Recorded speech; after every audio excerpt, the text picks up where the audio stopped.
No doubt a lot of you have either done it or were tempted to do so over the past week or so, turning up the thermostat and letting the heat kick on. And as we just saw, 3 out of 4 of you are doing it with oil, propane, or kerosene, fuels that are still much more expensive than they were last year. Keith Carson is here now to show us just how much we rely on fossil fuels to heat our homes and how the state is trying to get us to go a different way. Keith? Yeah, Pat, Mainers have been heating their homes with oil for about a century and with kerosene for a lot longer.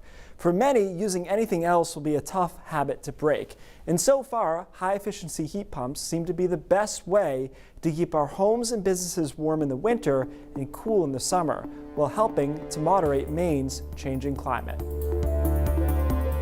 I've done several stories on electric vehicles over the past year or so, explaining how they help reduce greenhouse gas emissions. But that's just one way. Keeping our homes heated and cooled in Maine is another major source of emissions. Who are kidding? It's mostly about the heating.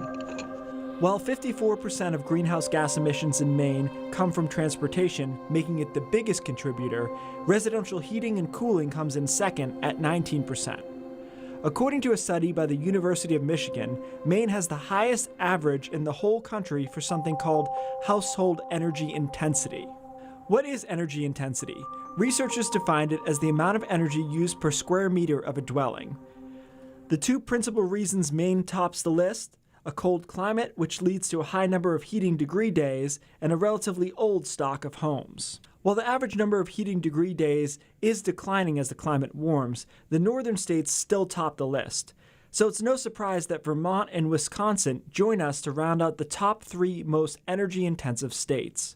It's not all bad news, though. When it comes to household greenhouse gas intensity, carbon output per square meter, Maine fares a little better. At first glance, that's surprising, since 60% of Maine households heat with oil, the highest percentage in the country. And oil isn't a very carbon-friendly fuel, but Maine is able to take the edge off with a relatively low carbon footprint in its electricity grid. This is due largely to hydropower from Canada and wind turbine energy generation. This means Maine has a unique potential to reduce carbon emissions per household by the largest margin in the country. But how would we get there? Winterize our homes, get more houses to move from heating oil to electric heat, and use more efficient heat sources. Winterization hits all the marks because it reduces the amount of energy needed to heat a space, therefore reducing fuel usage and emissions. The electrification path includes mostly replacing older, less efficient oil and gas furnaces with air source heat pumps. Data from Efficiency Maine shows that a new high-performance electric heat pump has a 60% lower carbon dioxide emission compared to oil burners. Even in the coldest areas in Maine, there's evidence that adding a supplemental heat pump for the less extreme days provides a significant benefit as well as savings.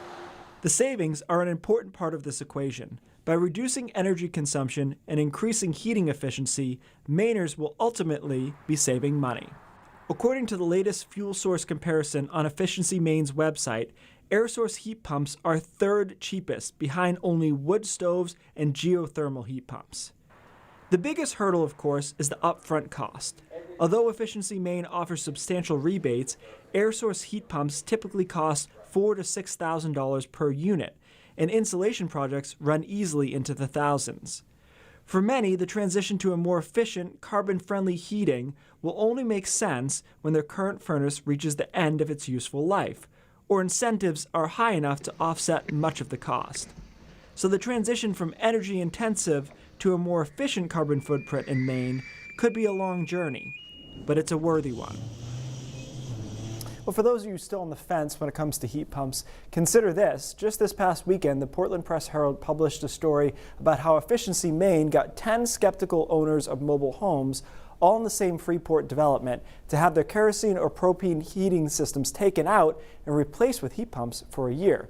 The study found that even in sub-zero weather, the pumps maintained a comfortable temperature inside even older mobile homes that didn't have today's insulation. Efficiency Maine says the average mobile home resident could save about $1,300 a year when compared to using oil and propane. They also get the benefit, guys, of air conditioning in the summer. And I tell people, I knew 3 people who have heat pumps without backups. Me, Todd Guttner, and Jess Conley. Tells you something about whether or not we trust them in Maine's climate. I'd say so. Good point. Thank you, Keith.